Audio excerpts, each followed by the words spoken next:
The Entrepreneur MBA podcast purpose is to help existing business owners grow their companies past the $10 million in revenue per year benchmark. Here is your host, Stephen Halasnik. Welcome, everyone. My name is Stephen Halasnik, and I am co-founder of Financing Solutions. For those of you who don't know about Financing Solutions, we are a leading provider of easy-to-set-up lines of credit for small businesses.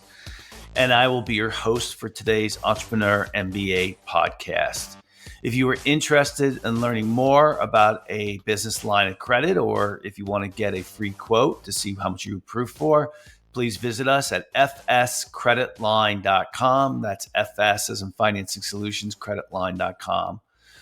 Over the last 25 years, I have built 6 companies in the $5 million to $25 million range, including 2 companies on the Inc. 500 fastest growing companies in the United States.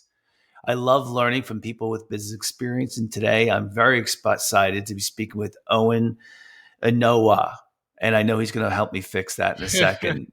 So, Yes. friend, his company is from Sweet Process. So, Owen, please correct me on that last name. Yeah, so Owen Enaohwo.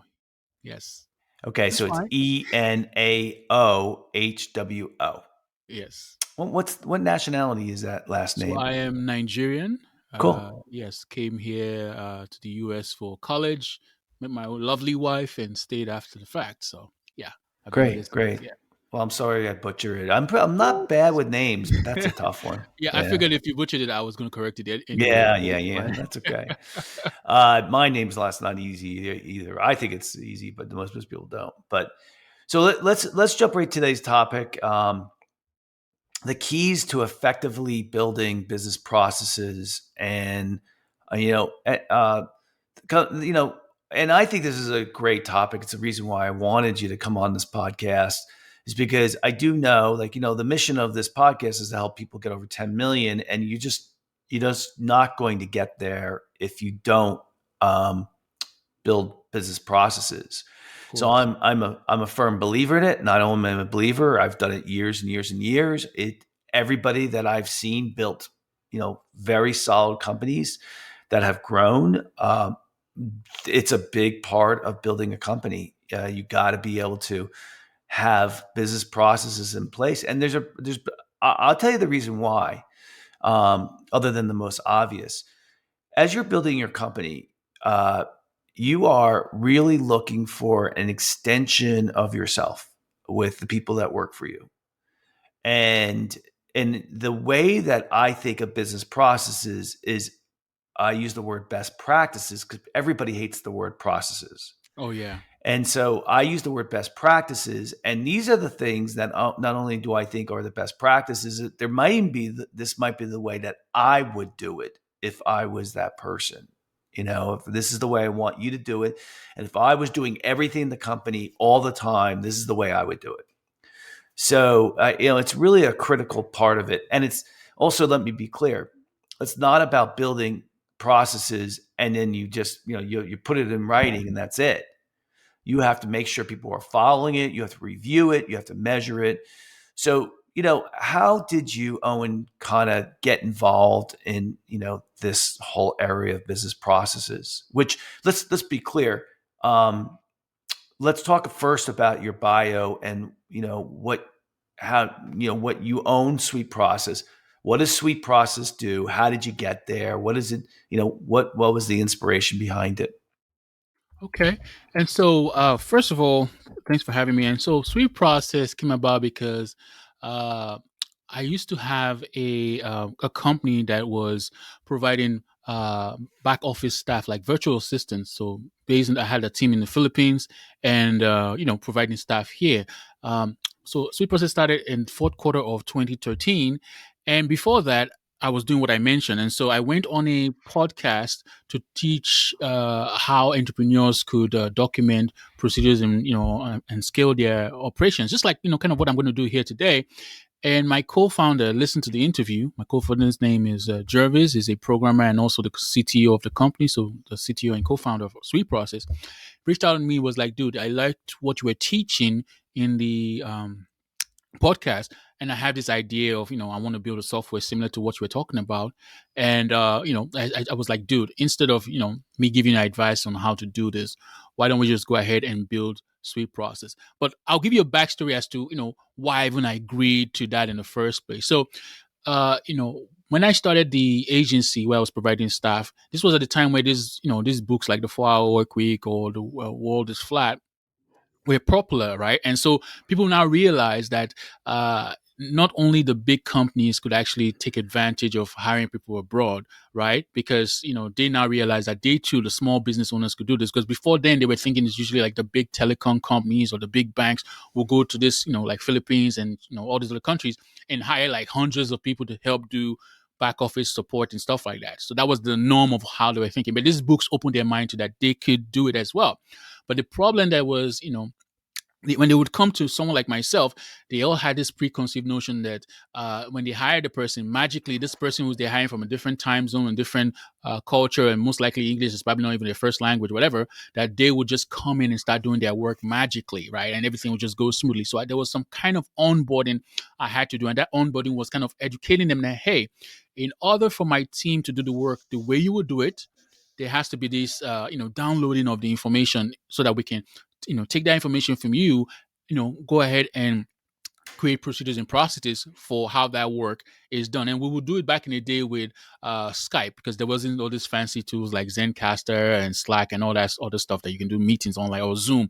So we would use Skype, and then we would have a recorded session where they would look through their specific tasks they want to hand over to my team, go over how they will do the work, and then we would record the session, and then someone on my team would take that session, turn it into a standard operating procedure. But here was the issue. The issue was that the tools that we would use were either enterprise level tools and not easy to use for even the team or the potential customer, because they were built for more like the enterprise company or like the process consultant type of person, right? So they were very technical tools from the standpoint of documenting these procedures and processes. So I was like, man, I can't use this stuff. And then on the other hand was a bunch of tools that were just document publishing tools, but they were not necessarily built for this very problem of, how do you document and on-go improve its business processes, right? So they were just hacking together a bunch of tools. And so in the back of my mind, I was like, I will build this tool or find a solution eventually, right? And then fast forward, when I went on this podcast and my co-founder reached out to me, and after we had a conversation, I was like, this is exactly what I need to do. Let's go ahead and build this software together. And so moving forward, we have right now over 2,000 or more companies using our software. The companies typically range from 20 employees all the way to maybe even 100 employees, even more. We have some employees that have some customers that have way more employees than that. We have banks using the software, churches using the software with their volunteers, government agencies using the software. It runs the gamut, because at the end of the day, lawyers, even doctors, at the end of the day, you cannot scale a company that you are relying on people to do the work for you without having that single source of truth where they can go and find instruction on how to do their work. Right now, if you're depending on automation where everything is done by a computer, that's a different thing. But for the reality of most of the listeners, a lot of the work that they do is recurring, and a lot of the work needs to be done by employees. Now, this is where this kind of tool is needed. Yeah. So when I looked at your website, I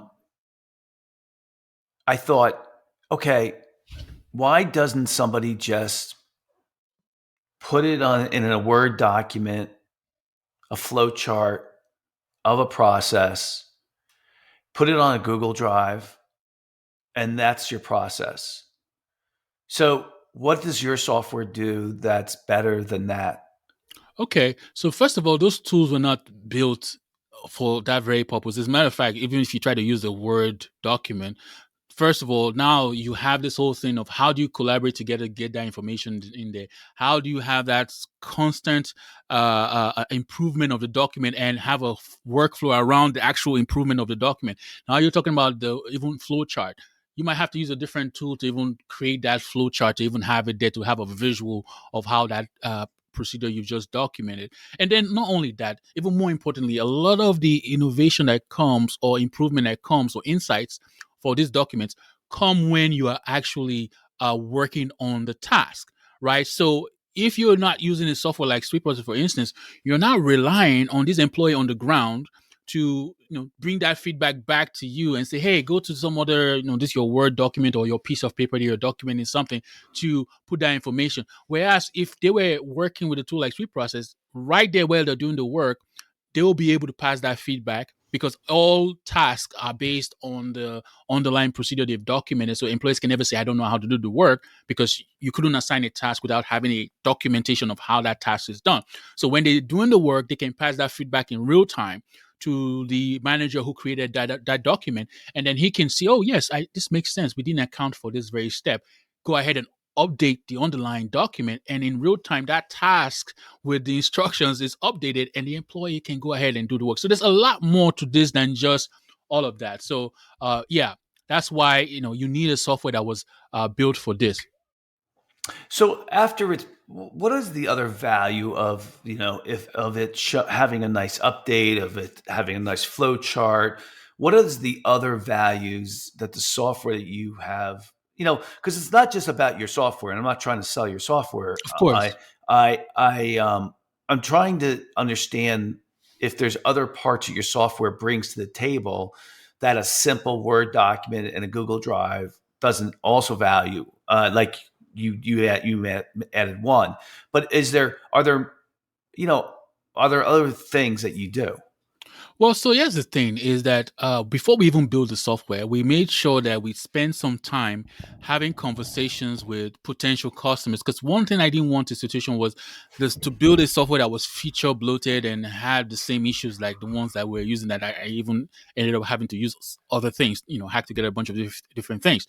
So we wanted to understand what is the root issues people are having when it comes to working together to document how they do their work. And then we were able to crystallize all that information based on the interviews. We did over like 30 or so interviews. But the root issue that a lot of them were always having was the fact that, yes, of all, we know this is something that is, first of all, is important to do, but it's not the most interesting or most sexy thing in a business. So it always gets procrastinated. But when we dug in deep and deep into that, but why was it getting procrastinated and not getting done? It was because it was hard to do, or the whole idea of trying to create documents, right, and this kind of things, it was seemed like it was a hard thing to do. And then not only that, the tools to do it didn't make it easy. So for us, we made sure that the software had to be simple to use for all players, the owner of the company, the managers, as well as the people on the ground who are actually doing work. So we focus primarily on the simplicity and ease of use. Not only that, we also price based on that too. I'll explain the reason why. So with the competitors, they will charge you per user, right? So that if you have 100 users and you put 100 users into their software, regardless if this month only 20 people actually use it, you would pay for all 100. But the way we price, we say you're only going to pay for the users who are actively using the software. So our software looks to see in a given month, if someone uses the software for more than four different times, like 4 different literal days in a month, then we consider that person to be active. So what now happens in that same example, you added 100 employees into the software, but this month only 20 people actually use the software because we determined that they were active. Then we charge them you for that very price. But what does that bring back to us from this standpoint of trying to keep the software simple? If the software is not simple and intuitive and easy to use, people will not use it. No matter what the owner of the company tries to do, brings in a new software and say everybody has to use the software. If it is like, calculus trying to figure out how to use the software, nobody will use it. And so we tie our pricing to our objective of making sure things are simple. So do you, is there a checklist associated with a process where somebody has to follow a process and then they check off when they followed each one? Do they have that? Yeah, so in our app, you can document 3 types of document where we make a distinction. The first is a procedure where it's like what you're talking about. Step 1, do this. Step 2, do that. And each step, you can have the title of the step and also screenshots, video, however, as much information as you want to put into each step so that you're passing over the information correctly to the person. So that's the first document, procedures, right? The next document is what we call a process. You see, there's sometimes where there's certain tasks you are working on, And a single checklist, a single procedure is not going to be sufficient to explain how the work is done. So in this case, you would have to break down this single large task into a bunch of different parts, and each part is represented by its own individual procedure, right? And all of them are all contained in what we call a process, right? So while procedures contain steps, processes contains procedures. An example of that would be like in a large company where they're trying to onboard a new staff. So they would have what will be a recruitment process. The first procedure in the process will be all the steps the hiring manager has to take to get the managers to the HR to approve the position, right? The next procedure in the process could be all the steps it takes to place the ads on all the job boards that the company has approved, right? The next procedure could be all the steps it takes to actually interview people, all the way down to eventually, the onboarding and training of that person. You see, it's a single task of trying to hire somebody, but it was so complex that you had to break it down to a bunch of different parts, and each part was used by a procedure to document. And the final document you can put in Sweet Process, what we call policies. Like unlike procedures and process where they are like step by step, policies are not necessarily step by step. It's just some free form information that or guideline you want to pass to people. And I use an analogy to describe that. So if I was driving from Germantown, Maryland, where I am, and I'm going to DC, and I was using a GPS telling me turn left on this street, go this many miles on that street, that will be likened to a procedure. But while I'm driving on that road, I see a sign that says 30 miles per hour. That sign doesn't tell me how to step by step drive my car 30 miles per hour. It just tells me while I'm on this very road, the guideline is I need to be 30 miles per hour. So policies could be like your vacation policy, your work from home policy, social media policies. And these are like just free form information you want to pass on to your employees. And they can stand out there on their own, or they can be related to procedures or processes you've already documented as well. Yeah. Gotcha. Now, through the work that you've done and with all the clients you've had, have you noticed certain industries that lend itself really, really well to wanting to use your software? That's a good question. And the reality is that when I started, I thought initially it would be primarily for, those people who we are working with who wanted to like outsource work abroad. Right. And then we realized that as we started, that's even ended up being the least amount of customers that we even have in terms of the industry. The reality now is that it runs the gamut from different industries. Literally, like I said, we have government agencies, basically, state government agencies using the software. We have banks using it. We have, churches using it. Right. Just to make sure. Can you hear me? I'm just making sure. Can you hear me? Yep.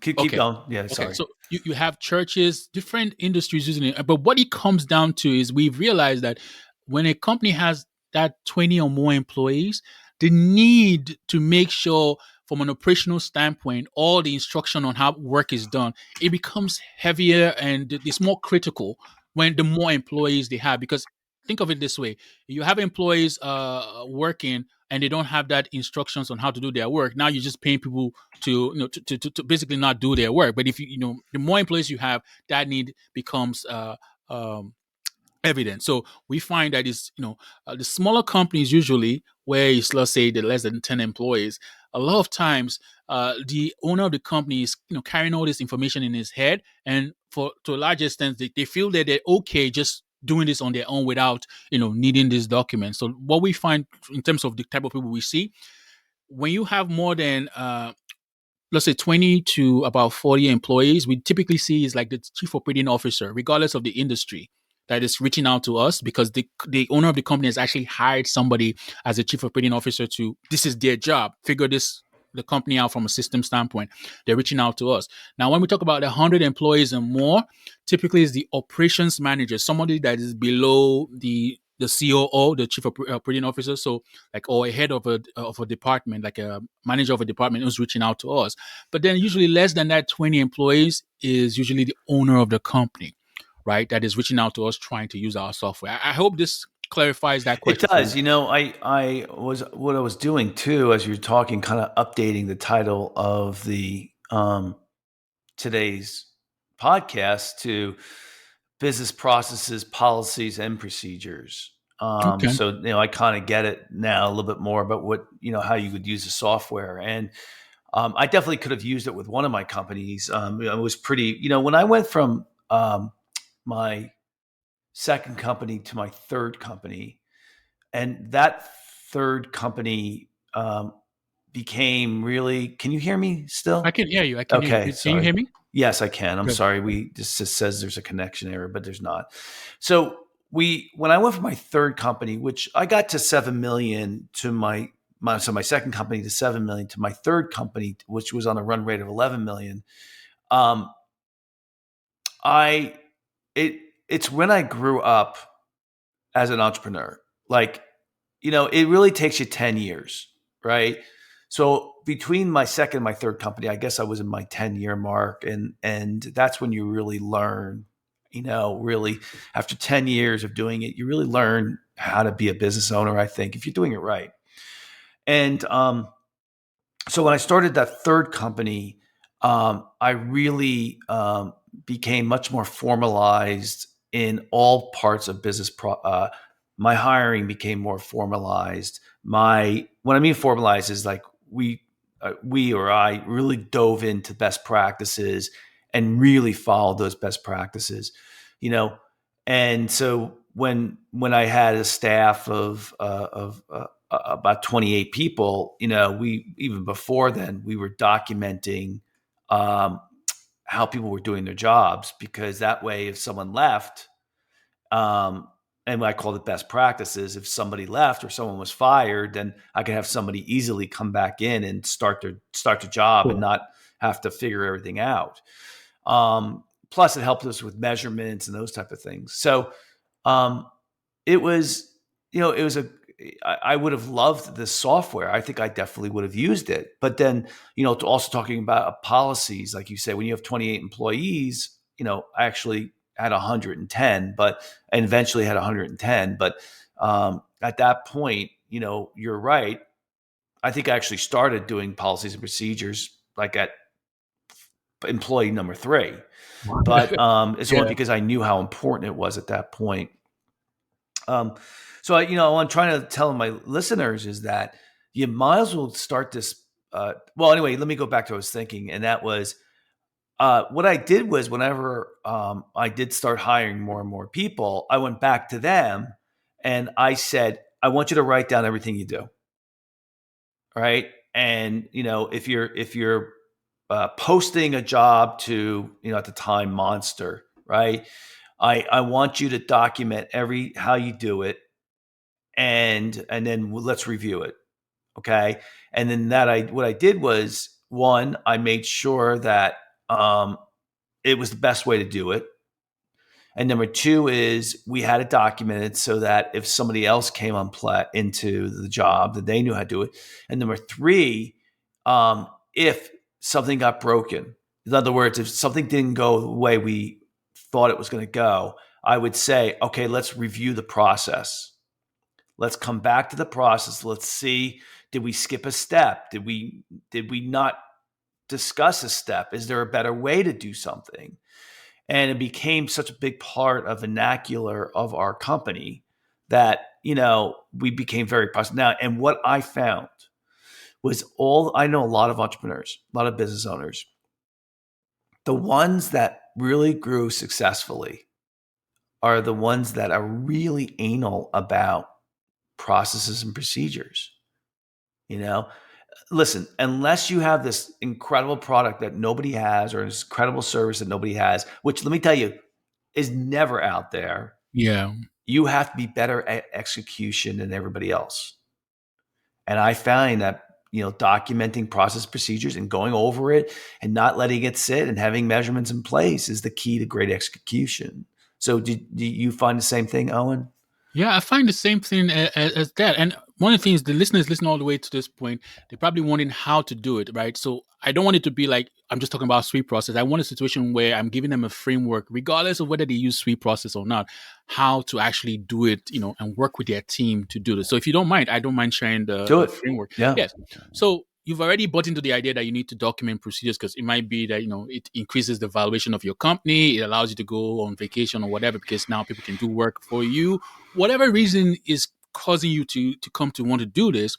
First of all, I want you to take an analysis of all the work that you are doing on a recurring basis.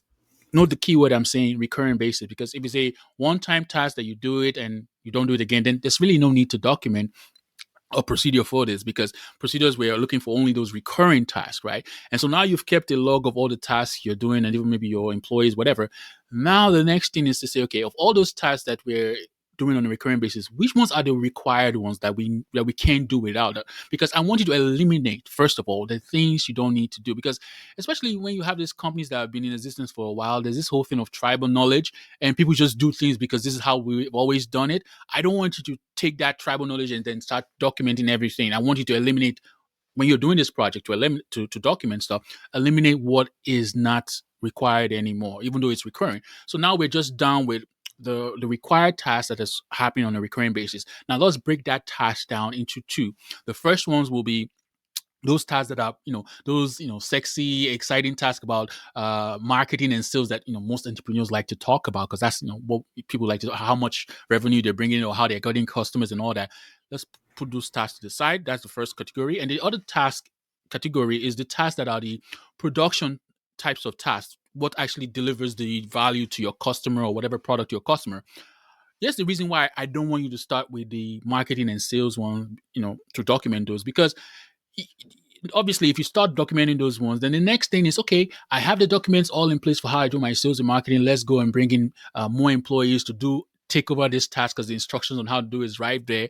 Then obviously that means more customers coming in, but then that would mean more customers that are going to be facing the fact that there's a lot of bottlenecks on the production side and a lot of headaches. So you're going to bring more people to get pissed at the fact that you have a lot of production headaches. So I say start with the production side of things first. Now, how do you identify which task on the production side of things to document? It's a lot of times it's obvious. It's usually the one where every time a task is about to happen in that very production side of things, it's the most annoying task. It's the one where everybody's asking the same question over and over again. It's the one where you feel like, oh man, if I'm not here, we cannot get this done. So whatever, reason you used to identify as the bottleneck on the production side, take that task and let's start with that first. Because the reason why is, if you start with that task and you document it and follow the framework I'm sharing with you, you can then be able to free up time to look at the next biggest bottleneck on the production side of things. So we've identified the task. You're going to ask, okay, how do you get started? I would say it's at the time you're actually trying to do the work the next time, right? Take it could be anything. You use sweep process or any documentation tool you're looking at. You at the time you're working on the task, the first thing you do is write the title of the procedure. And the title needs to be something that anybody as an employee sees the task in your company, they know exactly what they can accomplish when they're done with it. So how to do whatever it is, right? And then as you're doing the task, what you need to do is just write down the title of each step. You don't need to worry about the details just yet. As a matter of fact, when you're done, let's say you're working on a 10-step task for this very task, what you will have is just a procedure that just has the title of the procedure and the title of the 10 steps. I call this a fancy word, minimum viable procedure. It's just a fancy way of saying an outline of a procedure. How do you then take that outline and go to the next stage where we have more details filled in? So let me step back a little bit. When you're doing this project, you need to install in the minds of all your employees that this is going to be a continuous improvement thing, where we're starting from version 0, and for everything we document, we are all agreeing that it's not going to be perfect from day 1, but we are agreeing that we're all going to work together to improve as we go. So it goes from one version to the other. So back to, we've documented that minimum viable procedure of procedure and the 10 steps. What you do next to get details filled in, you basically handle that procedure to any manager or any employee on the ground who has done the task before and say, hey, the next time we're working on the task, your role is to make sure that you go in there and just fill in some details. It could be some screenshots, it can be some text, it can be just whatever, just something simple. It doesn't have to be an encyclopedia, just simple information in each step. Just put something in there. And then once they do that, your role is to now make sure that you go over that document that they've added information into and make sure that it actually has what you're looking for, like an advancement to the previous version. And then you obviously approve it. And so every time they are working on the task, their job is just to look through the document and figure out holes in the document where they can improve. Now you use that same system, identify the next document, to document on the production side. You keep doing that, follow that same dance, and go from the outline and fleshing it. And eventually, you get to a point where you start having time to start working on those sales and marketing, those fancy tasks that we all like to talk about as entrepreneurs, right? And then you know that when you start documenting those things on the sales and marketing side, and you have documents in place for those, you can even then start bringing in employees who can follow your instructions, knowing that when that is happening on the production side of things, you've handled the bulk of the documentation. You know that your employees can, get things done, and there won't be any bottleneck on that side. Now, how do you make sure that the culture of documenting is something that your employees are willing to do? Well, I'll say first of all, you can incentivize it. Your employees you're paying them to do work. Now you're telling them to help you document how you do work. So obviously there might be some little hesitation, like I don't have enough time to do the work. Now you're asking me to document. Why don't you pay them to document the work? So it's extra time they have to do that, right? So pay them to do it. And why is that beneficial to you? It's beneficial to you because you are basically building up the systems in place. So paying them to do it is totally fine. So that's one thing. Another thing is that you can also encourage that culture in their minds, in the sense that anytime an employee comes to you and say, hey, how do I do this? Or comes to your manager and say, how do I do this? You ask them a simple question. Have you checked Sweet Process? For instance, if you're using Sweet Process. So what that does subconsciously or even consciously in their mind is that every time I have a question about some task that we're working on, I go meet my boss. He says, have I checked Sweet Process? Then they know that I don't go to my manager or my boss. Yeah, I mean, I agree with that too. It needs to become part of your vernacular that when you talk to people. And then the other thing I would say too is don't just say, I find that I'd say is let's look at the process together. Let's look at what we have there. And I would be involved. So it became, instead of if it was, well, have you looked at the process? Well, Instead it was, hey, let's look at the process together. Let's see, what we were supposed to be doing and where it broke down, and let's look at it. Maybe it needs to be updated, and let's see. yeah, and that's totally fine. But my point I'm trying to point across to the listener is that you need to make sure that they don't come to you asking you questions. They need to understand that they have to go to wherever place you're Yes. using to go there first and then search. And now that becomes a habit that over time they've built, that we don't go to meet the manager or the boss unless we check the Sweet Process or whatever. And eventually they start doing that. Then another thing that also arises from that is when they go check the software and they don't see, maybe they enter a keyword for whatever they think they're looking for, they don't see it. Now that becomes an opportunity to go and meet the manager and say, hey, we usually would check the Sweet Process or whatever, but in this case, for this very task that we're about to work on, nothing has been documented. What that now brings is an opportunity for the manager to now create that document for something that doesn't already exist, right? There's no procedure or process for that very task, but it's a required task because employees need it. So now, not only are we going from that continuous improvement of the documents, but now we're also creating new documents because the need has arisen. One more thing that also helps to imbibe this in the culture for the employees is that as they keep working on these documents, they will see inside of the documents, like for instance in Sweet Process, you will see that okay, this very document it was improved by this employee. It was suggestions were made by these employees. Over time, you as an employee who is using the same software, you're seeing your colleagues making suggestions, making improvements to the document, and the suggestions they made as tagged to them. You want to also be part of that too, right? Because you want your name on there too as someone who's making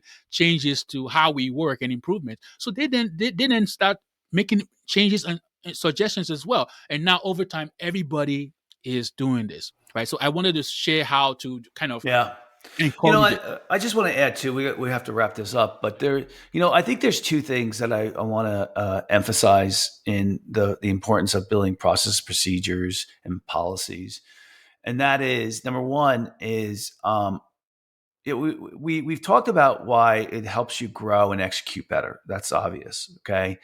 The second reason is that when you go to sell your company, they're going to want to see this. Yep. All right. They don't want to buy you, the owner. They want to buy the company. And Yes. so if you come in there and they say, oh, well, how do you do this? And you say, well, we're on Sweet Process. We do this, this, this, and this. They're going to be impressed. They're going to be super impressed. The third reason, of course, is what you also said too, which kind of goes back to the first thing I said, and that is I would tell you is like when I went on vacation, right? And a lot of times I went away. I belong to a forum group of 9 other business owners or 8 other business owners. We've been friends for 25 years. We talk about business all the time, but we would go away for a couple of days. And I have the guys in the group are sitting there checking in with their offices constantly. And I'm not doing it.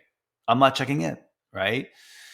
And, I would go away on 2-week vacation. If they would be like, how come you're not checking in with the office? And I'd be like, because they know what they're doing. And if they didn't know what I was doing, I would feel like when I left, like I did a bad job. Yeah. Okay. Number 2 is when I would go away for like 2 weeks, the company actually, well, this is not a great sign of me, would often do better when I wasn't there. And so that was a sign to me that was about pride. The pride that I built a great company. Most people think that they need to be there and that they need to build. The company's about them. To me, it was about me building an incredibly efficient, effective company that wasn't about me. Because at the end of the day, I just want to win.